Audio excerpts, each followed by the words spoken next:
Hello everyone and welcome.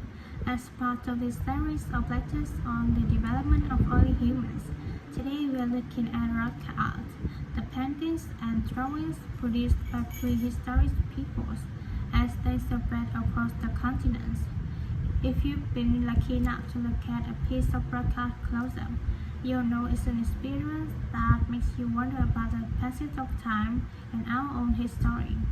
But rock art also has a practical value for researchers, and let's start by considering what it is. Firstly, it provides vital information about the way that people evolved, information not always easily obtainable from excavated artifacts alone. Secondly, rock art tells us about migration, where people came from and where perhaps they were next. Rock art is found all over the world, and this in itself is not surprising.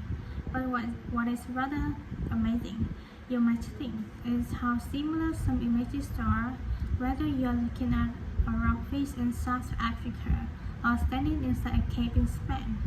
Let me give you an example. When our ancestors drew humans, they could often draw them as stick figures.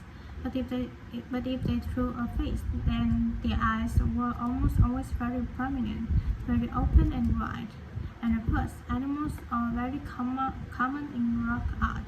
But one animal which is very interesting to researchers is the lizard, because whenever you see a prehistoric painting of one, it's depicted either in profile or looking down on it from above. And these drawings are produced by people of totally different cultural backgrounds. Amazing, but how can this be the case? That similar or different styles exist in such distant locations. In the past, archaeologists believed that trade must have brought people together, and that it gave them the opportunity to observe each other's culture, including our styles. But this didn't prove to be the case. Recently, researchers have come up with a new theory.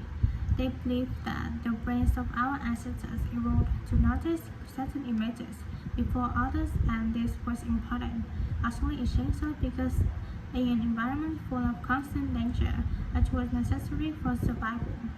So the need to quickly recognize things that could be helpful or harmful could have had a great influence on rock art, and explain why some images are more common across cultures than others. Later on, there could have been other reasons why communities produced art, certainly for spiritual and social purposes, and no doubt for political ones too, as different tribes looked at their allies and struggled against their enemies.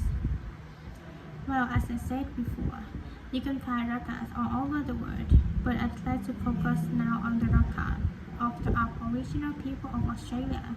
The images that survived in this part of the world span at least 20,000 years.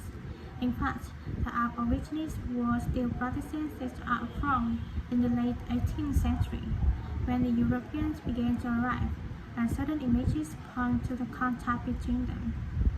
For example, the Aborigines began to draw ships, which they could have seen along the coast. It's hard for us to imagine what they must have thought when these first began to appear.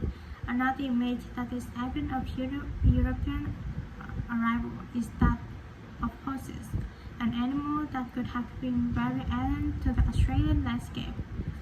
It's even actually known how many sites there are across Australia where rock art can be found. But unfortunately, we do know that much of the art is being lost to us.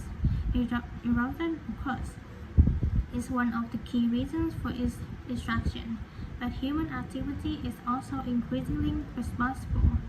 And since the 1960s, industry alone has destroyed around an estimated 10,000 pieces of art. At this rate, in 50 years, half of all Australian rock art could have disappeared for good. Vandalism is sadly another factor, and although most people, I believe, would wish to preserve this art, I'm afraid that tourism is another reason why the art is disappearing.